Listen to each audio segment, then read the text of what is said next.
જય શ્રી કૃષ્ણ, રાધે રાધે. આજે છે ને અહીંયા એક બિલ્લી, કાલી બિલ્લી હતી, એને છે ને અહીંયા બધું ડોટ કાઢ્યું છે. તો આને કાઢ્યું અને આ ઓલાને કાઢ્યું. તો પછી આ ઓલું એને ડ્રાય કરી દીધું.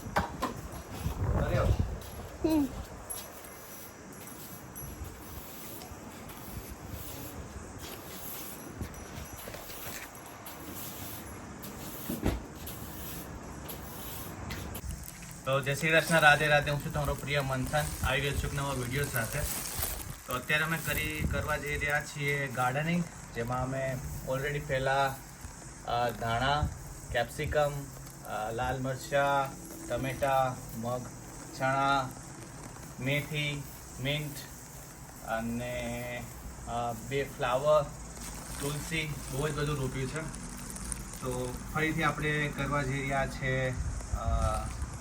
ફાર્મિંગ. તો જોઈ રહ્યા છો માટી પહેલાં જ લઈ લીધી છે. હવે થોડુંક પાણી નાખીને આપણે એની અંદર સીડ્સ નાખી દઈશું અને થોડુંક પાણી.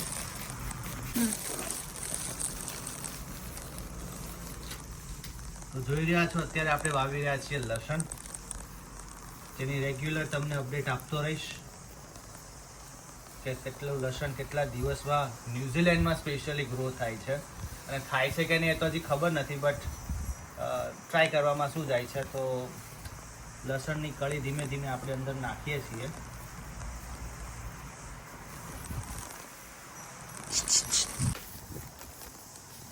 જો તમે ન્યુઝીલેન્ડમાં સ્પેશિયલી ગ્રો કરતા હો અને તમને કોઈ આઈડિયા હોય તો અમને મેસેજમાં જણાવો કે કઈ રીતે ગ્રો કરી શકાય, કેમ કે અમે આ ફિલ્ડમાં ટોટલી નવા છીએ અને ન્યુઝીલેન્ડની ધરતી ઉપર પહેલી વખત ગ્રો કરી રહ્યા છીએ. તો તમારા મંતવ્ય જરૂર અમને આ વિડીયો થ્રુ જણાવજો.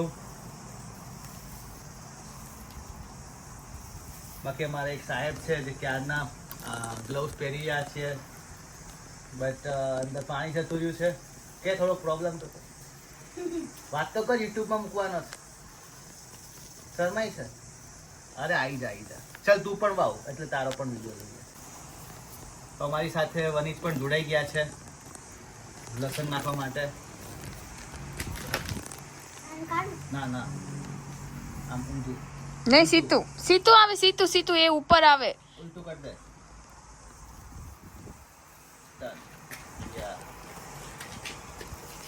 નહીં, એ બરાબર છે. ઓલી વાળી આ બને સુકાઈ ગયેલી છે, એ બી નાખી દો.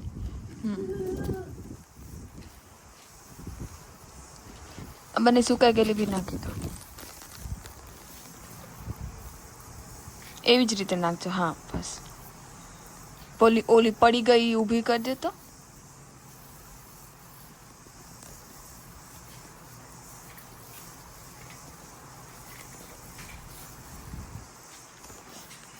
હજી છે એ બી નાખી. હેલો ગાઈસ, આજે આપણે બધે ગાર્ડનિંગ કરીએ છીએ. તો આ ગાર્ડનિંગ છે ને, અહીંયા પાણી નાખ્યું અને આપણે અહીંયા અમારું બધું ગાર્ડનનું સામાન છે. તો અહીંયા સીડ્સ છે, અહીંયા આપણે અહીંયા બધું મૂક્યું, અહીંયા બધું બીજું. તો અહીંયા જોઈ શકો છો જે આપણે આમાં હોલ કર્યા છે. અને આપણે હમણાં જ આને કર્યું હતું, હમણાં ત્યાં પછી છે ને અમને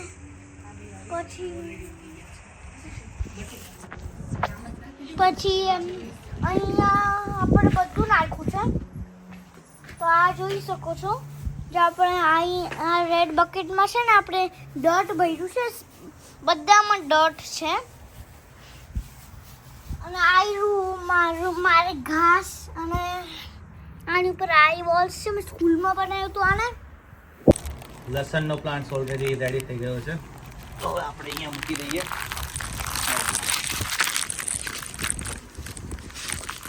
સો વોટ્સ નેક્સ્ટ આપણે આલુ વાવીશું. બટેકા જે ઓલરેડી ઉગી ગયા છે, બસ એમાં નહીં ચાલે, એ જમીનમાં થશે, ઊંચું જોઈ શકે. ઓકે, તો આમાં અહીંયા બી છે, નીચે બી પાડેલું છે. માથાકૂટ જવા દો. જોઈએ 1 2 અને 3. તો 3 બટેકાની સાથે આપણે ચાલુ કરીએ છીએ બટેકાની પણ ખેતી.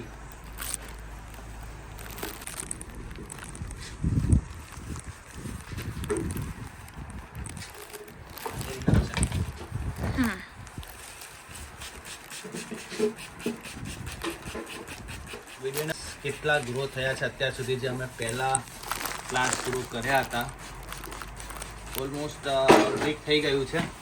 તો લેટ્સ સી જોઈએ પછી સો વોટ્સ નેક્સ્ટ. તો નેક્સ્ટ હવે અમે બધામાં જ કોરિએન્ડર જ વાવવાના છીએ, જે મારા ઓલ ટાઈમ ફેવરેટ છે. કોરિએન્ડર માટે પહેલા થોડીક માટી,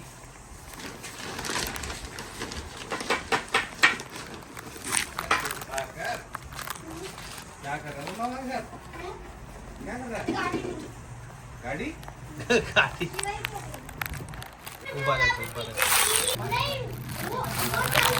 नहीं जैसे फूल दे रहा था ना तो वो चली जाती है.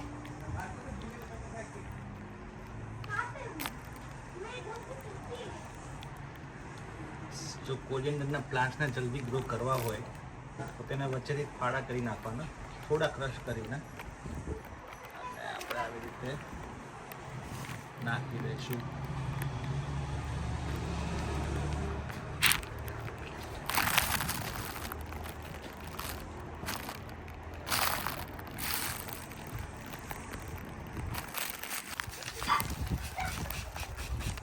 તો હવે એની ઉપર માટી પણ નાખી દીધી છે અને પાણી પણ આપી દીધું છે.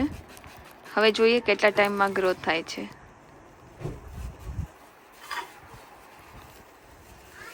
એ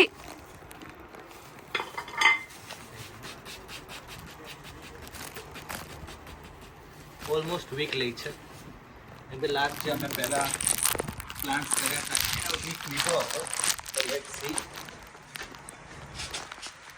मम्मी मम्मी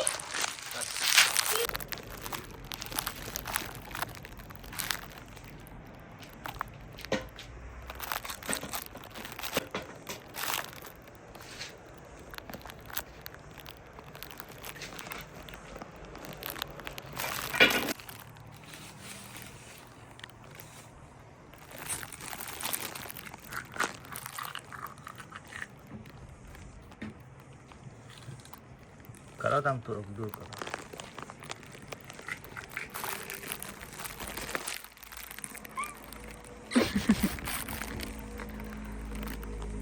એવું બસ.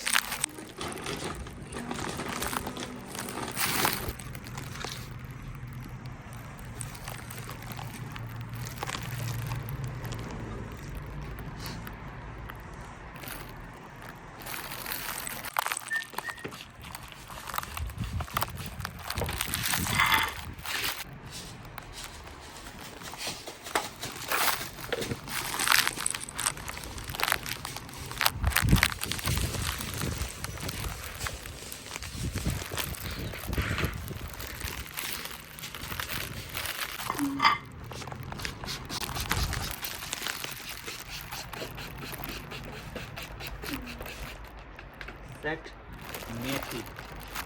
તો અત્યારે અમે પ્લાન્ટ્સ બધા જ શું કહેવાય પ્લાન્ટ્સ કરી દીધા છે.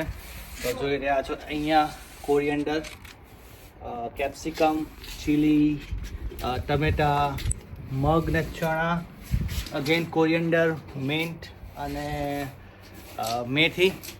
અનફોર્ચ્યુનેટલી મેથીનો પ્લાન્ટ્સ બહુ જ ગ્રો થયો હતો, બટ કેટના આતંકના લીધે થોડો ડિસ્ટ્રોય થઈ ગયો.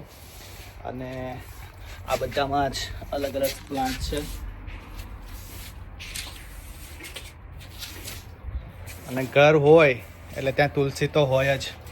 તો તુલસીનો પ્લાન્ટ્સ પણ મોટો થઈ ગયો છે. એની સાથે સાથે કોરિએન્ડર, એની સાથે સાથે ફ્લાવર્સ.